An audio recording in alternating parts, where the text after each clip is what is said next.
David Guiraud, je résume la position du gouvernement et de la majorité. Un accord a été signé chez Total Energy. Il n'y a que quelques dizaines de grévistes sur toute la France. Arrêtez de bloquer le pays. Vous vous rendez compte de la situation quand même? Ce qu'on nous dit, il y a 150 grévistes, quoi. C'est ça qui demande, mon Dieu, 10% d'augmentation de salaire. Sur 150 personnes, vous faites juste le calcul total, c'est 16 milliards d'euros de bénéfices cette année. 16 milliards d'euros. Donc si, allez, imaginons qu'il y a 150 personnes et que ces 150, c'est des ultra privilégiés qui vivent avec 100 000 euros par mois. C'est ce que nous a dit la direction de Total. Ça fait 75 000 euros à peu près d'augmentation de salaire sur 16 milliards d'euros de dividendes. Même pas 100 000 euros par mois pour 16 milliards d'euros de dividendes à l'année. Vous vous rendez compte de la situation dans laquelle on est? Donc évidemment, les salariés, ils ont demandé gentiment au début. C'est pas comme s'ils ont commencé à faire grève directement. Mais en 2 ou 3 semaines, ils ont obtenu ce que le gouvernement n'a pas obtenu de la direction de Total en plusieurs mois. Parce que la direction de Total, elle veut pas discuter. Donc il n'y a que le rapport de force. D'ailleurs, ils l'ont dit, les salariés, ils ont dit, excusez-nous, on n'a que ça. Sinon, ils nous entendent pas. Donc moi, je suis de leur côté pour cette raison-là. C'est que c'est pas eux qui ont décidé que la grève, c'était le seul moyen de se faire entendre. C'est Total qui a décidé que la grève, c'était le seul moyen de se faire entendre. Pourquoi? Parce qu'ils veulent pas distribuer 10% d'augmentation de salaire alors qu'ils ont gagné 16 milliards d'euros de bénéfices. Bah oui, je suis désolé, moi je suis du côté des salariés. Et je sais que c'est embêtant, hein. Je le mets dans la discussion. Je sais que pour les gens qui bossent là ce matin, c'est dur. Voilà, c'est dur. Mais je le dis aussi aux gens qui sont dans les queues, vous êtes les prochains sur la liste, hein. Je veux dire, ne croyez pas que... Alors, bon, évidemment, quand c'est la PME du coin qui a du mal à augmenter ses salariés, c'est peut-être pas la même chose. Mais tous ceux qui bossent là dans les grands groupes, mais vous croyez quoi? L'augmentation des prix est en train de continuer à l'alimentation, les charges dans les logements, etc. Et vos salaires, ils augmenteront pas plus, hein. Le gouvernement a décidé de pas augmenter vos salaires, il l'a dit cet été. Kevin Mauvieux. Moi, tout simplement, j'ai envie de dire... Effectivement, Total est en partie en faux, parce qu'ils auraient dû ouvrir les négociations bien plus tôt. Je pense que la CGT, elle aussi, est en faux, parce que vous l'avez dit, il y a un accord majoritaire qui a été trouvé dans les discussions entre Total et les différents syndicats. Donc à partir du moment où un accord majoritaire a été trouvé, effectivement, il faut le tenir. J'espère d'ailleurs que ce message très localisé dans le privé entre Total et les salariés sera entendu par le gouvernement, entre le gouvernement et ses parlementaires. On y viendra peut-être tout à l'heure. Mais il faut partir du principe que quand la majorité a voté, il faut l'accepter. Le problème de fond de ce débat, je pense, c'est que, et on en parle très peu, c'est que la CGT va avoir des échéances qui vont arriver bientôt. Et je pense que la CGT, qui n'a pas su sentir le mouvement des Gilets jaunes il y a quelque temps, essaye aujourd'hui de s'imposer dans un mouvement privé, mais qui dérange les Français. Et c'est ça le problème aujourd'hui. Le problème, c'est pas que Total n'ait pas voulu négocier ou que la CGT n'ait pas obtenu ce qu'elle veut, puisqu'aujourd'hui, de toute façon, Total a négocié et un accord a été trouvé. Le problème, c'est qu'aujourd'hui, il y a des millions de Français qui touchent un SMIC et qui peuvent pas aller travailler pour ces raisons-là. Un accord a été trouvé. Juste 2 secondes. L'accord, il a été trouvé, c'est un accord majoritaire. Mais les autres organisations syndicales n'étaient pas en grève. Moi, je respecte leur mode d'action. Si elles estiment qu'il fallait pas faire grève, je respecte, mais soyez du côté des salariés en grève, parce que les CGT et FO qui étaient en grève, à part sur Exxon où là il y a un déblocage réel de la situation, les salariés qui votent la grève, c'est sur les piquets de grève. C'est-à-dire vous avez 2 organisations en grève, pas les autres, qui décident de poursuivre la grève. Donc c'est eux quand même les interlocuteurs de Total aujourd'hui aussi dans cette grève. Et puis vous avez les travailleurs sur les piquets de grève qui tous les matins ou toutes les semaines reconduisent la grève en votant sur le piquet de grève. Donc c'est pas vrai de dire que parce que les autres organisations syndicales ont signé un accord, ce qui s'entend, le problème est résolu. Non, le problème n'est pas résolu, c'est sous vos yeux. Le problème n'est pas résolu parce que les gens qui sont en grève depuis le début s'estiment toujours lésés dans cette affaire. Donc voilà, il faut l'entendre. Attendez, Marie Lebec, s'il vous plaît. Non mais j'entends tout ce que vous dites, hein, David Guiraud, mais ça m'étonne pas en même temps votre position, puisque que ce soit dans la rue ou éventuellement dans l'hémicycle à l'Assemblée nationale, vous passez votre temps à chercher à saper justement les fondements et les principes de ce qui font notre démocratie. Oui, en fait, il y a un fait majoritaire et ce fait majoritaire s'impose.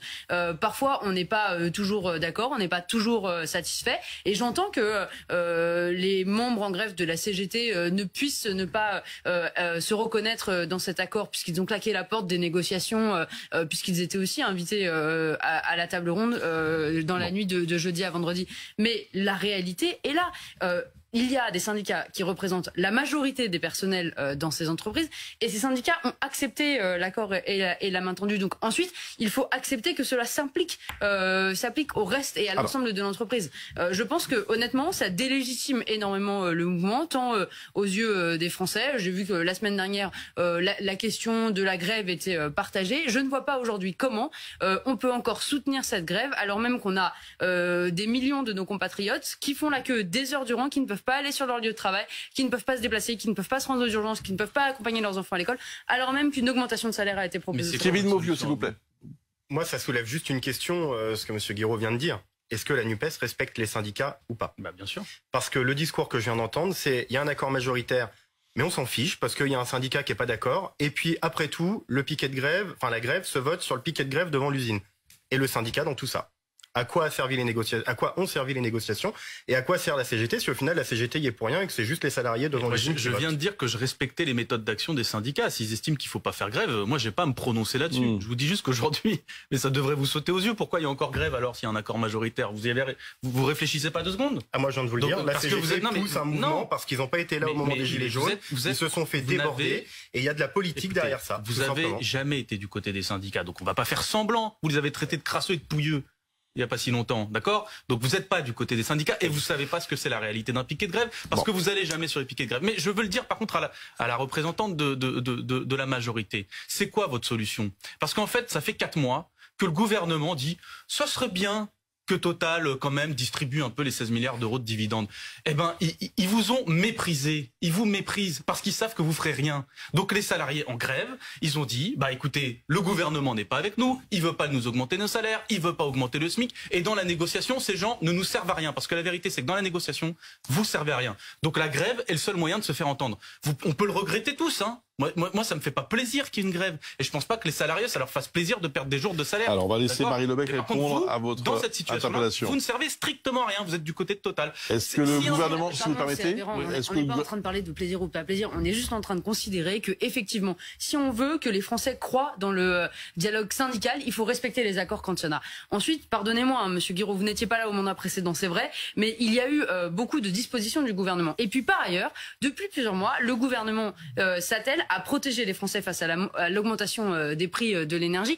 Et par ailleurs, dans les mesures qui étaient, et je crois que la Première ministre l'a très justement rappelé, il s'agissait aussi de laisser le temps au dialogue social de se faire. Si on passe en force à chaque fois, dans ce cas, considérons qu'il n'y a pas de dialogue social et que ça sert à rien, on aurait pu faire des réquisitions dès le début de la vous les avez pas envoyés chez les patrons de Total. Effectivement, nous considérons que à partir du moment où le dialogue social a eu lieu, qu'une décision a été prise entre l'entreprise et les salariés, que celle-ci doit être appliquée, et c'est ce que nous faisons par les mesures que nous si on avance un tout petit peu, demain.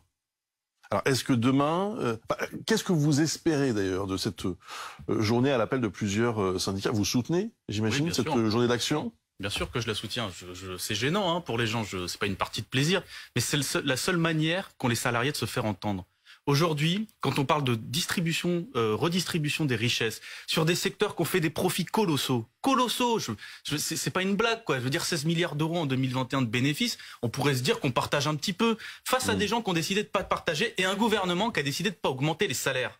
Eh ben, la seule manière de se faire entendre aujourd'hui, malheureusement, c'est la grève. Alors, à l'Assemblée, on a obtenu des choses, mais vous allez passer un 49.3 sur les rares choses qu'on a obtenues et vous allez les effacer d'un coup de crayon. Je pense à quand même quelque chose, qui est la taxe sur les superdividendes, qui était proposée par un député du MoDem. C'est pas la France Insoumise, le MoDem, c'est Jean-Paul Mattei, hein, il est calme.